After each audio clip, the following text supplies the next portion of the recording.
আগেদের মাথায় যত বুদ্ধি থেকে আসে ফ্রি ব্র্যান্ডিং করে দিছে। ব্রাজিলের পতাকা আর্জেন্টিনার পতাকা দিয়ে কেক বানাইছে। মানে এই কেক সম্পর্কে যে আর্জেন্টিনা আর ব্রাজিলের অনেকগুলি রয়ে গেছে আর আর্জেন্টিনার একটা আছে মাত্র। মানে এই বিষয়ে একটু জানতে চাইবো, এই কেকের স্বাদটা কি আলাদা নাকি, মানে এই কেকের স্বাদটা কেমন বা এই কেকটা কিভাবে কি হলো, একটু এই কেক যে খেয়েছে আর কি। কেকটা তো আমি খাইলাম, কেকটা স্বাদ ঠিক আছে।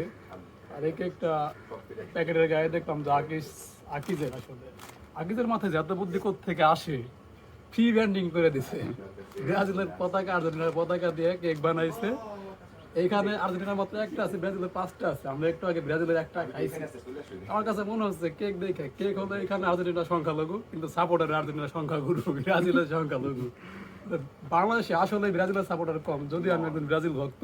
আমার কাছে খুবই দুঃখ লাগতেছে, কারণ ব্রাজিলের সাপোর্টার কম হওয়ার ক্ষেত্রে এখানে ব্রাজিলের কেকগুলো রয়ে গেছে এবং আমাদের কেকগুলো প্রায় শেষ। এতটুকু আমার কাছে মনে হয়েছে, কিন্তু সুস্বাদু অনেক। কিন্তু এলাকায় যারা এখনো মানে ব্রাজিলের আছে তাদেরকে একটু আইসা এগুলি খাইতে বলেন।